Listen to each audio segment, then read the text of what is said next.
श्री गोवर्धन नाथ की जय, श्री कल्याण राय प्यारे की जय, श्याम सुंदर श्री यमुने महारानी की जय, श्री वल्लभाधीश की। चिंता संतान हंतारो यत्पादाम्बुजरेणव, स्वीयानां तान् निजाचार्यान् प्रणमामि मुहुर्मुहुः। यदनुग्रहतो जन्तु सर्वदुःखातिगो भवेत्, तमहं सर्वदा वन्दे श्रीमद्वल्लभनन्दनम्। अज्ञानतिमिरान्धस्य ज्ञानाञ्जनशलाकया चक्षुरुन्मिलितं येन तस्मै श्रीगुरुवे नमः। नमामि हृदये शेषे लीलाक्षिराब्धिसायिनं, लक्ष्मीसहस्रलीलाभिः सेव्यमानं कलावतीं। चतुर्भिश्च चतुर्भिश्च चतुर्भिश्च त्रिभिस्तथा, षड्भिर्विराजते योऽसौ पञ्चधाहृदये नमः। बर्हापीडं नटवरवपुः कर्णयो कर्णिकारं, बिभ्रद्वासः कनककपिशं वैजयन्तीं च मालां, रन्ध्रान् वेणुरधरसुधया पूरयन् गोपवृन्दैः, वृन्दारण्यं स्वपदरमणं प्राविशद्गीतकीर्तिः। लक्ष्मणसुत श्री वल्लभराय जी, स्मरण करता दुष्कृतजाय जी, कलिजन तरवा नहीं अवर उपाय जी, यज्ञ पुरुष हरिना श्रुति गुण गाय जी। आनंद कंद प्रभु श्री गोवर्धनधर श्री कल्याणराय प्रभुना મંગલ સાનિધ્યમાં પુષ્ટિધામમાં સંજોગો વશાત ગયા વર્ષે પણ 14 તારીખ જુલાઈ મહિનાની અહીંયા હતી ને આ વર્ષે પણ 14 તારીખ જુલાઈની અહીંયા છે। ખાલી એક જ દિવસ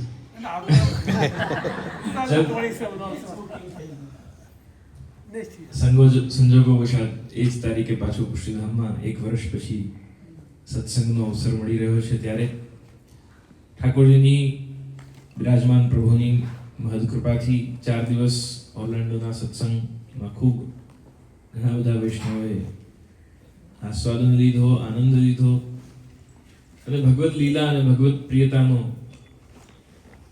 ચિંતન આપણે 4 દિવસ સત્સંગમાં કર્યું। આજે વિશેષ પ્રભુની સેવા, પ્રભુની સન્મુખતા પ્રાપ્ત થાય તે માટે જ વિશેષ ઓકાદા આવવાનું થયું અને એમાં સત્સંગનું આપણને યત્કિંચિત જે સમય પ્રાપ્ત થયો છે એને આપણે કયા પ્રકારથી ભગવત ગુણાનુવાદના ચિંતનમાં વ્યતીત કરી શકીએ તે માટે આજે ભેગા થયા છે। વિશેષ ઓર્લેન્ડોથી, ટેમ્પાથી, લેકલેન્ડથી, વેરોબીચથી, બ્રેડિંગ્ટનથી, આસપાસથી બધેથી ઉપસ્થિત અને ઓકાદાના સર્વે વૈષ્ણવજનો। કાલે રથયાત્રા આવી રહી છે અને રથયાત્રાના થોડા ભાવ અને મહાપ્રભુજીના માર્ગના સિદ્ધાંતોનું ચિંતન આપણે કરીશું। રથ એ આપણું મન છે, અશ્વ ઘોડા એની ચંચલતા છે અને એનું નિયંત્રણ રથ પર બેસીને પ્રભુ કરી રહ્યા છે। શરીરાઈજી આજ્ઞા કરે છે, સદોદ્વિગ્ન મનઃ કૃષ્ણ, ઉદ્વિગ્ન મનથી પ્રભુ સન્મુખ જઈએ, દર્શને ક્લિષ્ટ માનસઃ, મન દુખી હોય, મન બેચેન હોય અને બેચેન મનથી પ્રભુ સામે જવું, બેચેન મનમાં પ્રભુને કેવી રીતે પધરાવશો? શ્રી આચાર્ય ચરણ વલ્લભાચાર્ય ચરણ પણ આજ્ઞા કરે છે કે ઉદ્વેગ પ્રતિબંધો ભોગો વાસ્યાત બાધક. મનનો ઉદ્વેગ, ઉકળાટ, મનમાં નિરંતર ચાલતી કોઈ ને કોઈ વસ્તુઓને લઈને ચિંતા અને ચિંતન નિરંતર જે ચાલી રહ્યું છે, એ મનની ચંચલતાનું પ્રતીક છે. ઘણીવાર મનરૂપી મૃગલાને મારો મોહ છે એવું પણ કહેવામાં આવ્યું. મનને હિરણ સાથે સરખામણી કરવામાં આવી. હિરણ એક ક્ષણ ઊભો હોય અને બીજા ક્ષણે એ કૂદીને ઉસકો મારીને એને દોડવા લાગે છે, અતિ ચંચલ છે. પછી મનને માછલી જોડે સરખામણી કરવામાં આવી કે માછલી પણ જેમ પાણીમાં સ્થિર રહી શકતી નથી, નિરંતર ચંચલ રહે છે. પછી મનને ઘોડા સાથે સરખામણી કરવામાં આવી કે ઘોડો નિરંતર ગતિવાન, એની સ્પીડ બહુ છે ઘોડાની, એમ મન પણ બહુ જ ગતિવાન છે. મન એક વિષયથી બીજા વિષય પર ભૂસકા મારે એ હિરણ છે. મન નિરંતર ચંચલ રહે, નિરંતર મનમાં કોઈ ને કોઈ વિષયો ચાલતા રહે, એ માછલી છે. અને એ જાગતા હો કે સૂતા હો, હંમેશા એની ગતિ રોકાતી નથી. એટલે અશ્વ જેવો છે. આ ત્રણ જીવો સાથે મનની સરખામણી કરવામાં આવે. પણ એ મનમાં ઠાકોરજી કેવી રીતે પધારે? આપણા આજે જે પ્રકારની આપણી જીવનશૈલી, જે પ્રકારના આપણી લાઈફસ્ટાઈલ અને આપણી સ્કેડ્યુલ્સ હોય છે, it is very difficult to be in constant remembrance of પ્રભુ. નિરંતર ભગવત ચિંતન કરવું એક બહુ જ કઠિન વિષય છે. પરિસ્થિતિઓ સામે આવે, વ્યક્તિઓના વિચારો સામે આવે, વ્યક્તિઓના કરેલા કામ સામે આવે, અનેક પ્રકારથી આપણને આસપાસ થતું બધું જ અફેક્ટ કરી રહ્યું છે. અને બધું જ જ્યારે અફેક્ટ કરી રહ્યું છે, ત્યારે એનાથી જળકમળવત કેવી રીતે આપણે રહી શકીશું? કમલની જેવું રહેવાનું છે કીચડમાં રહીને, તો કીચડમાં રહીને કમલ જેવું કેવી રીતે રહી શકાય? મહાપ્રભુજી કહે છે, उसका एक ही उपाय है, निरंतर स्मरण होना चाहिए. શ્રી કૃષ્ણ તત્વ એવું છે કે અગર એ નિરંતર સ્મૃતિમાં રહે છે તો કેટલાય પ્રકારની નેગેટિવિટીઝ તમારા સુધી આવે, પણ એ નેગેટિવિટીઝ, બહુ સરસ ઉદાહરણ છે એનું કે દૂધનો ગ્લાસ ભરેલો હોય, એક ગ્લાસ દૂધ હોય અને એક ઘડો ભરીને, એક માટલું ભરીને પાણી હોય. એ એક ગ્લાસ દૂધ આખું પાણીનું બદલાઈ જાય, એ આખો ઘડો ધીરે ધીરે તમે દૂધના ગ્લાસમાં ઠાલવતા જાઓ તો એ દૂધનું પ્રમાણ ઓછું થતું જાય અને પાણીનું પ્રમાણ એમાં વધતું જાય. અને જ્યારે ઘડો ખાલી થાય ત્યારે પછી એ ગ્લાસમાં દૂધ રહેતું નથી, પાણી જ રહી જાય છે. એ જ રીતે જ્યારે નિરંતર ભગવદ નામ દ્વારા આ મનમાં રહેલી અલગ અલગ વિષયો પ્રત્યેના આપણા ઓપિનિયન્સ, અલગ અલગ વિષયો પ્રત્યેની આપણી સદભાવ અને કુભાવ, બંને વસ્તુઓ, અલગ અલગ વિષયોને લઈને જે આપણા નિરંતર મનમાં ચિંતન ચાલી રહ્યા છે, વિચાર ચાલી રહ્યા છે, એની જે પ્રાયોરિટી અપાઈ છે એ ઓછી થાય અને પ્રભુ મૂળમાં આવે, શ્રી કૃષ્ણ કેન્દ્રમાં આવે, જે આપણું ગોલ હોવું જોઈએ શ્રી મહાપ્રભુજીના અનુસાર. શ્રી આચાર્ય ચરણ કહે છે, કૃષ્ણ જીવનના કેન્દ્રમાં હોવા જોઈએ. બીજી બધી જ વસ્તુ આજે ચાલી રહી છે, કાલે નથી, આજે છે કાલે નહીં હોય, પણ શ્રી કૃષ્ણની નિરંતરતા આપણા જીવનમાં સદા બની રહે એ માટે વદદ ભિરેવ સત્તમ સ્થેય નિત્યેવ મેમતિ. યદુક્તમ તાત ચરણૈઃ શ્રી કૃષ્ણ શરણમ મમ અતએવાસ્તિ નૈશ્ચિત્યમ ઐહિકે પારલૌકિકે. શ્રી ગોસાઈજી આજ્ઞા કરે છે કે જે આચાર્ય ચરણ વલ્લભાજી છે આજ્ઞા કરી કે વદદ ભિરેવ સતતમ શ્રી કૃષ્ણ શરણમ મમ, નિત્ય નિરંતર શ્રી કૃષ્ણ શરણમ મમની આદત રહે તો એનાથી શું થાય છે? એનો રિઝલ્ટ બતાવ્યો. નૈશ્ચિત્યમ, ચિંતા રહિત જીવન બને. શેની ચિંતા? આ લોકમાં મારું શું થશે? સૌથી પહેલી ચિંતા માણસની છે, મારું શું થશે? આજે આવું થઈ ગયું, હવે શું થશે? આણે આવું કહી દીધું, હવે શું થશે? આણે આવું કરી દીધું, હવે શું થશે? આ શું થશે એટલો મોટો પ્રશ્ન છે કે એની ચિંતા બહુ જ માણસને ઐહિકે, આ લોકમાં, અને પારલૌકિકે, જે નથી જોઈ શક્યા, કે જેને નથી જોઈ શકતા, કે જેને પ્રિડિક્ટ નથી કરી શકતા, એની પણ શ્રી ગોસાઈજી કહે છે કે જે શ્રી કૃષ્ણ શરણમ મમ આ અષ્ટાક્ષર મંત્રનું નિરંતર જપ કરે છે, એને શું અણધાર્યું જે થવાનું છે એની પણ ચિંતા કરવાની જરૂરત રહેતી નથી. તો આ દયારામભાઈનો નિશ્ચયના મહેલમાં વસે મારો વાલનો, એમાં બહુ સરસ દયારામભાઈએ વાત કરી છે કે બધા જ આ ભક્તિ, પ્રેમ, શરણાગતિ, સેવા, નવદા ભક્તિઓ, આ બધું ક્યાં રહેલું છે? નિશ્ચયના મહેલમાં રહેલું છે. નિશ્ચય નિશ્ચયના મહેલમાં આ બધું હૃદયમાં વસેલું છે. અને હૃદયમાં જ્યારે આ બધા જ તત્વો વસી જાય છે, એનું કેન્દ્ર શું છે? એનર્જી સોર્સ શું છે? એને ઉર્જા કોણ આપે છે? આ બધું ભક્તિને પોષણ કોણ આપે? પ્રેમને પોષણ કોણ આપે? નિષ્ઠાને પોષણ કોણ આપે? આ બધા જ તત્વોને એ દીપકમાં ઈંધણ કોણ ભરે છે? એ ઈંધણ ભરવાનું કામ આ શ્રી કૃષ્ણ શરણમમાં કરે છે. અને ઘણીવાર એવું થાય કે અમે 11 માળા કરીએ, કે 3 માળા કરીએ, કે 5 માળા કરીએ, કે 1 તુલસીની માળા 108 મણકાની અમે ફેરવીએ એટલે જપ થઈ ગયો. પણ એ માળા એટલે હાથમાં પકડાવવામાં આવી છે કે માળાની ટેવ છૂટે. ઘણા પૂછે કે માળા ક્યાં સુધી કરવાની? જ્યાં સુધી માળાની ટેવ છૂટી ન જાય ત્યાં સુધી માળા કરવાની છે. એટલે માળા કર્યા સિવાય પણ નામ લેવાઈ જાય, માળા કર્યા સિવાય પણ પ્રભુનું નામ સ્મરણ થઈ જાય. માળા હાથમાં ન હોય પણ દૈનિક કાર્ય કરતા કરતા પણ મનમાં ભગવદ નામનું સંકીર્તન, ભગવદ નામ સ્મરણ ચાલુ થઈ જાય, ત્યાં સુધી જ માળાની આવશ્યકતા છે. સંખ્યાયુક્ત જપ અને અજપા જપ. અજપા એટલે without any intention, without any reason, it just comes into your mind and you start doing the chanting. તો એ જે અવસ્થા છે ત્યાં સુધી પહોંચવાનું છે. उसकी शुरुआत माला हाथ में पकड़ने से है. तो मनरूपी रथ છે, એ મનરૂપી રથની ઉપર લગામ કેવી રીતે લગાવવાની છે? કંટ્રોલ કેવી રીતે થશે? મન અતિશય ચંચલ છે. ભગવાને ભગવદ ગીતામાં પણ આ વાત કરી. મન એવ મનુષ્યાનામ કારણમ બંધ મોક્ષયોઃ.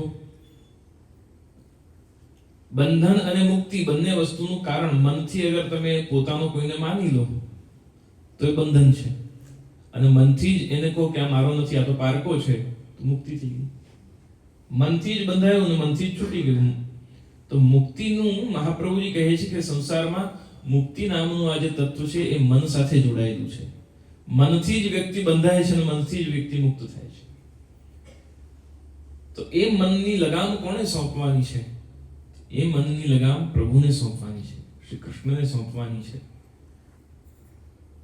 ઘોડારૂપ ચંચલતા છે, નિરંતર ગતિ છે, અને એમાં શ્રી ઠાકોરજી કાલે બિરાજી અને આપણા મનોરથને પૂર્ણ કરે એ રથયાત્રાનો મૂળ ભાવ. જગતગુરુ શ્રીમદ મહાપ્રભુ વલ્લભાચાર્ય ચરણ આપની પૃથ્વી પરિક્રમામાં જ્યારે આપ જગન્નાથપુરી પધાર્યા છે, ઉડીસા જગન્નાથપુરીમાં, અને પંચ વિષ્ણુ ધામ, જેમ 12 જ્યોતિર્લિંગ મહાદેવજીના છે એમ ભગવાન વિષ્ણુના 5 સ્થાન બતાવ્યા. પૂર્વ, પશ્ચિમ, ઉત્તર, દક્ષિણ અને મધ્યમાં.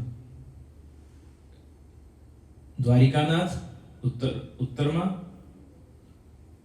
પૂર્વમાં જગન્નાથપુરી, ઉપર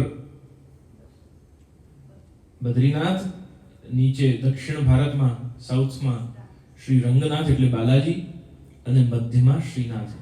દ્વારિકાનાથ, જગન્નાથ, બદ્રીનાથ, રંગનાથ અને શ્રીનાથ. આ 5 વિષ્ણુધામ છે. એટલે સામાન્ય રૂપે એવું જ માનવામાં આવે કે દ્વારકા દર્શન કરો, તિરુપતિ બાલાજી દર્શન કરો, જગન્નાથપુરી દર્શન કરો અને છેલ્લે બદ્રીનાથ દર્શન કરો. આ 4 ધામના દર્શન કરો એટલે 4 ધામ થઈ ગયા. પણ આ 4 ધામનું ફલ ત્યારે જ મળે છે જ્યારે શ્રીનાથના દર્શન કરો છો. પુરાણોમાં એની આખી કથાનું વર્ણન આવે છે. તો આ 5 ધામ શ્રી મહાપ્રભુ આપ સ્વયં પરિક્રમા સમયે પધાર્યા છે, અને આ 4 મૂળ ભક્તિના કેન્દ્ર છે. એવી પણ કથાઓ પ્રાપ્ત થાય છે કે આ 4 સ્થાનો પર જે ભગવાનના શ્રી વિગ્રહ બિરાજી રહ્યા છે, જે મૂર્તિઓ બિરાજી રહી છે, જે પ્રભુ બિરાજી રહ્યા છે, એ વજ્રનાભજી દ્વારા સ્થાપિત સ્થાન છે. વજ્રનાભજી એટલે ભગવાન કૃષ્ણના દીકરા પ્રદ્યુમ્નજી અને એમના દીકરા વજ્રનાભજી, ગ્રેન્ડસન ઓફ ભગવાન શ્રી કૃષ્ણ. એમણે ઉત્તરાજી, અર્જુનના પત્ની ઉત્તરાજીએ ભગવાન કેવા દેખાય છે એનું વર્ણન કર્યું છે. ભગવાનનું મુખારવિંદ કેવું છે, ભગવાનની નાસિકા કેવી છે, ભગવાનની આંગળીઓ કેવી છે, ભગવાનનું હસ્ત કેવું છે, ભગવાન ચાલે કેવી રીતે, ભગવાન ઊભા કેવી રીતે. The entire description of Krishna is done by ઉત્તરાજી. અને ઉત્તરાજીના અનુસાર વજ્રનાભજીએ આ સ્વરૂપો શ્રી વિગ્રહોને બનાવડાવ્યા અને એ જે શ્રી વિગ્રહોની સ્થાપના કરી એમાં એક મૂર્તિમાં ભગવાન શ્રી કૃષ્ણ દેખાતા કેવા હતા તો એમનું મુખારવિંદ એક જગ્યાએ એક સ્વરૂપમાં બતાવ્યું છે. એમના હસ્ત, હાથની લંબાઈ કેટલી હતી, આંગળીઓ કેવી હતી એ એક સ્વરૂપમાં છે. એમનું વક્ષસ્થળ, છાતીનો ભાગનું શું આકૃતિ અને શું માપ હતું એ એક શ્રી વિગ્રહમાં છે. એમના ચરણ કેવા હતા એ એક શ્રી વિગ્રહમાં છે. તો આ બધા ભેગા થાય તો શ્રી કૃષ્ણ આખા કેવા દેખાતા હતા ખબર પડી જાય. શ્રી મહાપ્રભુજી પૃથ્વી પરિક્રમામાં આ સર્વ સ્થાનો ઉપર પધાર્યા છે અને ત્યાં જગન્નાથપુરીમાં જ્યારે પધાર્યા છે તો પુષ્ટિ માર્ગની સેવા પરંપરામાં 3 ઉત્સવ એવા છે જે શ્રી મહાપ્રભુજીએ જગન્નાથપુરીથી સ્વીકાર કર્યા છે. સૌથી પહેલો ઉત્સવ છે ડોલોત્સવ. ડોલોત્સવ પણ જગન્નાથપુરીની પરંપરાનો ઉત્સવ અને એની જે ભાવના છે, આપણે ત્યાં હોળી ડોલ ઉત્સવ જે થાય છે એ પણ શ્રી મહાપ્રભુજીએ જગન્નાથપુરીથી પુષ્ટિ માર્ગમાં સ્વીકાર કર્યો. બીજું સ્નાન યાત્રા, જ્યેષ્ઠાભિષેક સ્નાન યાત્રા હમણાં પૂર્ણિમા ગઈ, એ દિવસે આપણે સ્નાન યાત્રા થઈ ઠાકોરજીની. એ પરંપરા પણ જગન્નાથપુરીથી શ્રી મહાપ્રભુજીએ સ્વીકાર કરી. અને ત્રીજી આ રથયાત્રા. આ રથયાત્રા પણ જગન્નાથપુરીની મૂળ પરંપરા છે અને એને મહાપ્રભુજીએ યથાવત ક્રમથી એમાં પુષ્ટિ માર્ગની વ્રજ ભક્તિની ભાવનાને સાથે જોડીને કે કયા પ્રકારથી ઠાકોરજી જ્યારે વનમાં લીલા કરવા પધારતા, 4 ભાવનાઓ, આપણા ત્યાં 4 ખેલ થાય છે રથયાત્રાના. એક, પ્રભુ જ્યારે નંદ ભવનમાં વનમાં ગ્વાલ બાલો સાથે ખેલી રહ્યા છે અને મેં ઠાકોરજી હું, મેં ઠાકોર હું, નંદરાયજીનો દીકરો છું, હું રાજા છું ગોકુલનો, અને ગ્વાલ બાલોને ઘોડા બનાવીને અને ઠાકોરજી જ્યારે ખેલ કરી રહ્યા છે એ બાલ લીલા મિશ જે રથયાત્રાની ભાવના છે, ઠાકોરજી ત્યાં ગ્વાલ બાલો સાથેના ખેલમાં બિરાજી રહ્યા છે એ ભાવના છે. એક, નિકુંજમાં નારી કુંજરના સ્વરૂપે સર્વે ગોપીજનો રૂપ રથ બન્યું છે અને એમાં ઠાકોરજી બિરાજી રહ્યા છે, એ પણ નિકુંજની ભાવના છે. એક, જ્યારે પ્રભુ મથુરા ગમન માટે અક્રૂરજી સાથે બિરાજ્યા છે એ રથની ભાવના છે. એક ભાવના એ પણ છે કે જેમાં રૂક્ષ્મણી હરણ માટે ભગવાન રથ લઈને પધાર્યા છે અને એક ભાવના છે જેમાં અર્જુનનું રથ ભગવાને સારથી બનીને અને હાંક્યું છે. આ પ્રકારથી રથયાત્રાની વિવિધ ભાવનાઓનું ચિંતન થઈ શકે, એનું ઘણો વિસ્તાર છે. મૂળ રૂપે આપણો મન રથ છે એવું સમજવાનું છે આપણે. રથની આકૃતિ યંત્રાત્મક છે. રથનું જે શેપ હોય છે એ યંત્ર હોય, એ યંત્રના શેપનું રથનું ઉપરનું આખું પ્લેટફોર્મ હોય છે, એનું બેઝ હોય છે અને એ યંત્ર ઉપર ભગવાન બિરાજે છે. આપણું મન પણ યંત્ર છે. યંત્ર ઇઝ અ ગેજેટ. મોબાઈલને પણ ડિવાઇસ શબ્દને તમે ટ્રાન્સલેટ કરો તો એનું ટ્રાન્સલેશન થાય યંત્ર. યંત્રની અંદર મંત્ર એન્ટર કરવો પડે એટલે મંત્રની સંખ્યા અનુસાર શ્રી યંત્ર હોય તો શ્રી મંત્ર એમાં લખવું પડે, ગોપાલ યંત્ર હોય તો એની અંદર ગોપાલ મંત્ર લખવું પડે. જે યંત્ર હોય એ યંત્રની અંદર એનો મંત્ર હોય અને એ મંત્રની ઉપાસના પદ્ધતિ એનું તંત્ર હોય. યંત્ર, મંત્ર અને તંત્ર. મોબાઈલ યંત્ર છે, એની અંદરની ટેકનોલોજી એનું તંત્ર છે અને એમાં નંબર ન નાખો ત્યાં સુધી મોબાઈલનું કોઈ કામ નથી, એ એનું મંત્ર છે. મંત્ર સંખ્યા સાથે જોડાયેલા છે. અષ્ટાક્ષર મંત્ર 8 અક્ષરનો મંત્ર, દ્વાદશાક્ષર મંત્ર 12 અક્ષરનો મંત્ર, પંચાક્ષર મંત્ર 5 અક્ષરનો મંત્ર. દરેક યંત્રની, દરેક દેવનું જે યંત્ર હોય એ યંત્રની એની ઉપાસના પદ્ધતિ, એની વર્શિપ પેટર્ન ઇઝ ધ તંત્ર ઓફ ધેટ યંત્ર. તો આપણા ઠાકોરજી કોણ છે? સ્વયં ગોપાલ છે. મહાપ્રભુજીએ જે વિષ્ણુ સ્વામીની પરંપરા હતી, જે સપ્તશ્લોકીનું પાઠ કરતા હશે એમને ખબર હશે, જે જયઘોષ જાણતા હશે એમને ખબર હશે, શ્રી વેદવ્યાસ વિષ્ણુ સ્વામી સંપ્રદાય સમુદ્ધાર સમૃત શ્રી પુરુષોત્તમ વદના. આ વેદવ્યાસ વિષ્ણુ સ્વામી ની જે પરંપરા, એ પરંપરામાં જે ગોપાલ મંત્રની પરંપરા શ્રી મહાપ્રભુજીની પરંપરામાં આવી, એનું યંત્ર છે. અને એ યંત્રના મધ્યમાં, કેન્દ્રમાં સાક્ષાત ગોપાલ સ્વરૂપ ભગવાન શ્રી કૃષ્ણ એટલે આપણા ઠાકોરજી એ યંત્રના મધ્યમાં બિરાજે છે. અને ત્યાં એમની સેવા, ચાર ભોગ, વિવિધ પ્રકારની સેવા આપણે કરીને, અને એ યંત્ર, મંત્ર અને તંત્ર ત્રણેયનું કોમ્બિનેશન એ રથયાત્રામાં થાય છે. આપણું મન પણ યંત્ર છે. It is the device. When you nurture that device of your mind નું, એને જ્યારે તમે સારી રીતે સત્સંગ દ્વારા, સદચિંતન દ્વારા, નેગેટિવિટીઝ ને હટાવીને પોઝિટિવ થોટ્સ દ્વારા જ્યારે એ મનને તમે નર્ચર કરો છો, એની કેળવણી કરો છો, ત્યારે એમાં મંત્રના આધારથી એ પોઝિટિવ ઉર્જા ઉત્પન્ન થાય. એટલે નિરંતર અષ્ટાક્ષર મંત્ર એટલે કરવાનું છે કે મનને આપણે પ્રભુદાયક બનાવીએ. આસન સાફ ન હોય, ખુરશી સાફ ન હોય તો આપણે જરા સાફ કરીને ઝાટકીને પછી એની ઉપર બેસીએ છીએ. તો આ તો પ્રભુને મનના રૂપ સિંહાસન ઉપર બિરાજમાન કરવાના છે. તો એની માટે એની જે સ્વચ્છતા છે એ શેનાથી થઈ શકે? કશે કંઈક ઢોળાયું હોય તો જલ સૌથી શુદ્ધ તત્વ હોય. કંઈક ઢોળાયું હોય, કંઈક ચોંટે, કંઈક ચીકણું થયું હોય, કંઈક બગડ્યું હોય તો આપણે તરત પાણીથી એને ધોઈ કાઢીએ. જલથી જલને સ્વચ્છ કરીએ છીએ, જલથી લિક્વિડ. તો એમ મનને ભગવદ નામ રૂપ રસાયનથી, જો ભાગવતજી માટે પણ કહેવામાં આવ્યું, ભાગવતજી પણ પ્રભુના નામસ્મરણનું આખું સ્વરૂપ છે, નામાત્મક સ્વરૂપ છે. અને એટલે ત્યાં સુખદેવજી કહ્યું, નિગમ કલ્પ તરોર ગલિતમ ફલમ શુકમુખાદ અમૃત દ્રવ સહિતમ પિબત ભાગવતમ રસમાદમ. 6 શબ્દ પણ એને પીવાનું કહ્યું છે, કારણ કે ભગવાનનું નામ રૂપ શબ્દ પણ રસરૂપ છે. તો આ રસરૂપ ભગવાનનું નામ જે છે એના ઉચ્ચારણ દ્વારા મનમાં રહેલો મલિનતા, એની મેલ, એની નેગેટિવિટીઝ એ બધી બહાર જાય. પછી કેટલી પણ નેગેટિવિટીઝ બહારથી અંદર આવે ને તો એ અસર કરતી નથી, કારણ કે અંદર પહેલાથી એટલો બધો રસ એનો ભરાયેલો છે. એટલે ભીતર આપણે એટલા રસયુક્ત બનવાનું છે, ભીતર આપણે એટલા ભગવત નામયુક્ત બનવાનું છે, ભગવત સ્વરૂપ એટલું દ્રઢ રૂપે અંદર ઘર કરી જવું જોઈએ કે બહારની નેગેટિવિટીઝ આપણને અફેક્ટ ન કરે. નહીં તો શું થાય, જો એ કાચું પાકું રહી જાય તો બહારની નેગેટિવિટીઝ આપણને એટલી અફેક્ટ કરે છે કે પછી અંદર રહેલું પણ ખાલી થઈ જાય છે. એટલે એ પરિસ્થિતિ ન આવે તે માટે મહાપ્રભુ આપણને આ રથયાત્રાના મનોરથ સ્વરૂપે આપણને આ શિક્ષા આપે છે કે તમારા મનના રથને કૃષ્ણના ચરણોમાં સમર્પિત કરો, કૃષ્ણને બિરાજમાન કરો, એની લગામ એને સોંપો. એને સારથી ન બનાવશો, સારથી તો તમે બનો, સારથી તમે બનો. રથને ચલાવવાનું તમારે છે, પણ એને બિરાજમાન કરીને ચલાવવાનો છે. પ્રભુને આપણે હૃદયમાં બિરાજમાન કરીએ, કારણ કે બ્રહ્મ સંબંધ થઈ ગયો પછી માલિકી એમને સોંપી દીધી તો માલિક તો પાછળ બેસે, પછી આપણે ડ્રાઈવર બનીને ચલાવવાની છે ગાડી.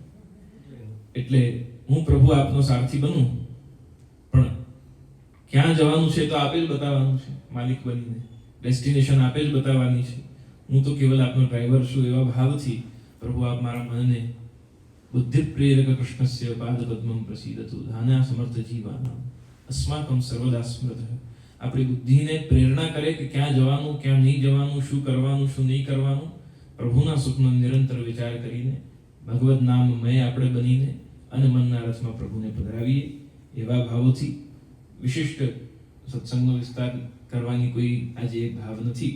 પ્રભુના દર્શન મનોરથમાં આપણે પ્રવેશ કરવાનો છે, દર્શન કરવાના છે. ત્યારબાદ મારે બી ટેમ્પલ જવાનું છે, બધાએ પણ પાછું પોતાના સ્થાન ઉપર પહોંચવાનું છે.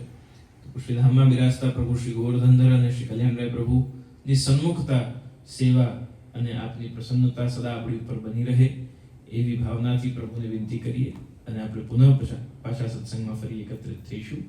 આવતા વર્ષે પૂજ્ય પિતૃચરણનું ષષ્ઠી પૂર્તિ મહોત્સવ છે, 60th બર્થડે સેલિબ્રેશન થઈ રહ્યું છે. આચાર્ય પરંપરામાં અંતર્ગત એવું ક્રમ હોય છે કે 60મો વર્ષ જ્યારે થાય ત્યારે બાળકો જન્મદિવસ ઉજવે આખો, અને જન્મદિવસ ઉજવે તે વખતે પાછો એક નાનકડી વિધિ અને સંસ્કારનો ક્રમ થાય છે, વૈદિક ક્રમ છે આખો. અને વૈદિક ક્રમમાં એવું હોય છે કે પાછા મંગલસૂત્ર પહેરાવાનું, વરમાલા થાય, પાછો લગ્નની શોર્ટ વિધિ થાય, એ બધો જ ક્રમ આખો થાય. એટલે બાળકો મા બાપને પાછું એ રિકોલ કરાવે એવી આખી વિધિનો ક્રમ હોય છે. એટલે એ બધો ક્રમ અને આખા વર્ષનો શ્રી વિશ્વ કલ્યાણ મહોત્સવ, શ્રી કલ્યાણરાય પ્રભુની કૃપાથી પૂજ્ય પિતૃચરણે જે વિશ્વનું કલ્યાણ કરવાનો બીડો ઝડપ્યો અને આપના માધ્યમથી અનેક જીવો શ્રી મહાપ્રભુના માર્ગમાં જોડાયા, એ ભાવનાથી વિશ્વ કલ્યાણ મહોત્સવના નામથી ષષ્ઠી પૂર્તિ મહોત્સવ થવા જઈ રહ્યો છે, જે 25 નવેમ્બર 2026 આ વર્ષથી 3 ડિસેમ્બર 2027 આવતા વર્ષ સુધી આ આખો વર્ષ એના વિવિધ ઉત્સવ કાર્યક્રમો થવાના છે. તેની શરૂઆત વડોદરાથી થશે અને એની પૂર્ણાહુતિ પ્રભુની દિવ્ય લીલા સ્થળી એવી વ્રજભૂમિમાં ભારતમાં 2 નવેમ્બરથી 3 ડિસેમ્બર સુધી વ્રજયાત્રા, શ્રી અલનાથ 84 કોષ વ્રજયાત્રા થવા જઈ રહી છે. તો આ સંપૂર્ણ ઉત્સવ આખા વર્ષનો છે. એમાં વચ્ચે વચ્ચે અમેરિકામાં પણ આયોજનો ઉત્સવો બધે થવાના છે, બીજા વિદેશોમાં પણ થવાના છે. તો એ સંપૂર્ણ ઉત્સવમાં આખી માહિતી એની મોકલવામાં આવશે આપ બધાને. પણ જ્યાં જેવી રીતે જ્યારે અનુકૂળતા હોય ત્યારે આપ સર્વે અવશ્ય ઉપસ્થિત રહી અને એનો આનંદ લેજો. અને સાથે વ્રજયાત્રા માટે વિશેષ આપ સૌને ખૂબ ખૂબ નિમંત્રણ અને આમંત્રણ સમગ્ર ષષ્ઠપીઠ પરિવાર તરફથી પાઠવી રહ્યો છું. જન્મદિવસમાં અને ષષ્ઠપીઠ દ્વારા આ પ્રથમવાર જે વ્રજયાત્રા થવા જઈ રહી છે એમાં આપ સર્વેને ખૂબ ખૂબ આમંત્રણ, નિમંત્રણ અને સ્વાગત છે. એવા ભાવ સાથે મારા શબ્દોને પ્રભુ ચરણોમાં અર્પણ કરી હું વિરામ આપું. શુભમ ભવતુ, કલ્યાણમસ્તુ.